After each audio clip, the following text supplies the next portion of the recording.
Question ये इतना मुश्किल नहीं है, बट मुश्किल अपील आती है बिकॉज यहाँ पर दो चैप्टर हैं, उनके कॉन्सेप्ट मिक्स हो रहे हैं। एक तो ये सरले ऑपरेटर्स, ये वर्ड सुनते ही बत्ती जल जाती है।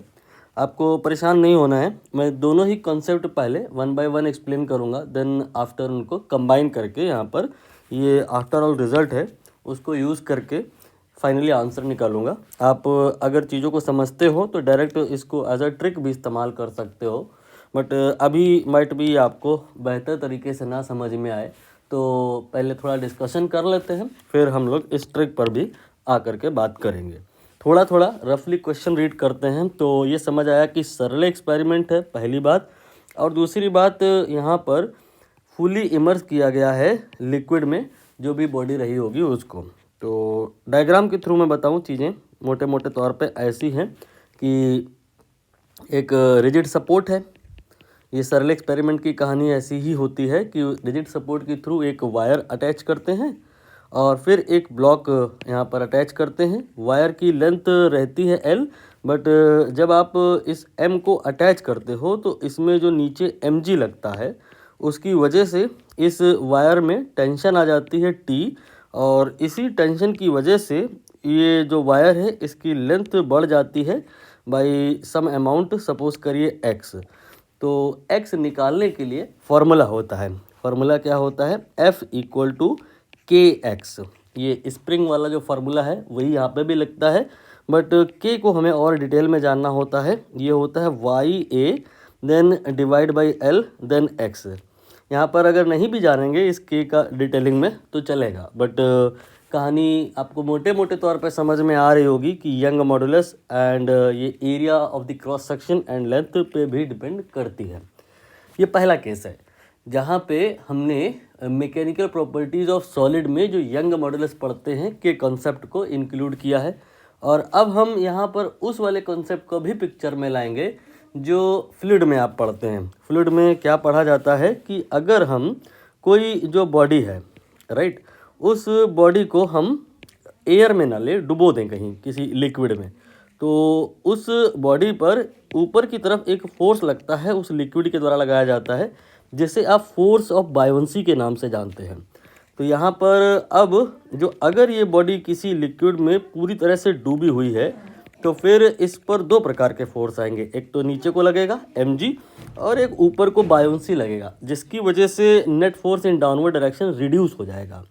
पहले जो नेट फोर्स था that was mg in downward direction, तो वही टेंशन के बराबर हो गया। और अभी सपोज करिए ये mg 10 है और बायोंसी 2 न्यूटन के बराबर है, तो 10 न्यूटन में से 2 न्यूटन घटाओगे, 8 न्यूटन डाउनवर्ड डायरेक्शन में नीचे को लग रहा होगा और यही t के बराबर आएगा। तो t will be now when object is inside liquid will be mg minus fp। ये बात समझ में आ गई। तो अब ये जो फोर्स है रिस्पॉन्सिबल होगा इस वायर के एलोंगेशन में। तो यहाँ पर हुआ क्या है कि यही वाला डायग्राम आपको दोबारा कंसीडर करना है, बट इस बार जब कंसीडर करना है तो इसको आपने पानी के अंदर डुबो लेना है। तो फिर यू कैन रियलाइज़ कि जो इसमें टेंशन होगी वो कम हो जाएगी, और जो अगर टेंशन कम हो जाएगी तो F और X डायरेक्टली प्रोपोर्शनल है, तो X भी कम हो जाएगा। तो नया वाला X हमें निकालना है। आप समझ गए क्वेश्चन में क्या निकालना है? यहाँ पर केस 1 में जो एलोंगेशन होगा वो गिवन है, और जो केस 2 में एलोंगेशन होगा वो फाइंड करना है। आई होप क्लियर हुआ। तो अब हम यहाँ पर इस m को v इंटू रो लिखेंगे। ध्यान दीजिएगा, रो क्या है? रो है डेंसिटी, लेकिन किसकी? यहाँ पर ये मास है किसका? जिस बॉडी का, जिस ऑब्जेक्ट का, सॉलिड ऑब्जेक्ट का, उसका ही डेंसिटी है। और जो ये आपका क्या कहते हैं फोर्स ऑफ बायोंसी होता है, ये भी वही वी रो जी ही होता है, लेकिन जो डेंसिटी होती है ध्यान दीजिएगा वो लिक्विड की होती है। तो इस बार जो टी आएगा, यहाँ पर वैल्यू हम अगर इसकी और इसकी रख दें तो क्या आएगा? कॉमन निकाल ले रहा हूँ मैं वी और जी को, तो देन आएगा row S then minus row L multiplied by G. तो आप नोटिस करिए केस 1 में जो टेंशन है वो है दिस मच, एंड केस 2 में जो टेंशन है और ये है दिस मच। ये जो फैक्टर है कंपेयर टू रो एस कुछ कम हुआ है, अकॉर्डिंगली टेंशन कम होगी, और अकॉर्डिंगली जो f अगर कम हुआ तो x भी कम होगा। आप यहाँ पर इसको डिलीट कर दो और यहाँ से लिख दो कि f जो है वो डायरेक्टली प्रोपोर्शनल टू x है, और यहाँ पर हम इसको और इसको डिवाइड करेंगे। तो ये आपका सपोज़ करिए f1 है, ये सपोज़ करिए f2 है, तो f1/f2 ये आ जाएगा।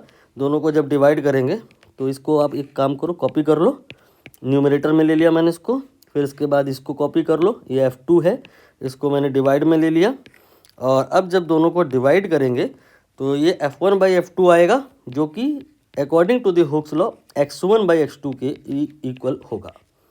ठीक है, यहाँ पर v और g ये आप देख पा रहे होगे कैंसिल हो गया, तो जो रिजल्ट आया वो क्या आया, row S divide by row S minus row L, यही लिखा हुआ है। यहाँ पर एक्चुअली हमने x1/x2 निकाला है, यहाँ पर लिख हमने उल्टा दिया है, x2/x1 लिख दिया है।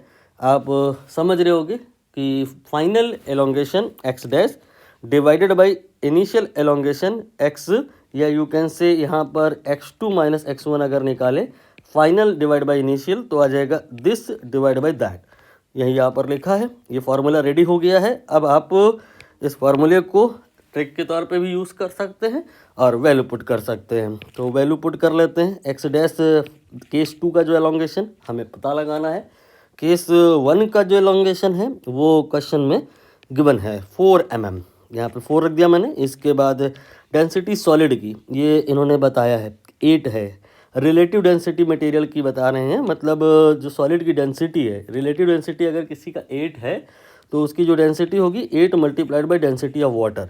नाउ लिक्विड की डेंसिटी ये इन्होंने बताई है, कैसे बताई है, उसकी रिलेटिव डेंसिटी बताई है। तो लिक्विड की जो रिलेटिव डेंसिटी अगर 2 है तो डेंसिटी 2 रो डब्ल्यू हो जाएगी, देन डिवाइडेड बाई ये 8 रो डब्ल्यू हो जाएगा।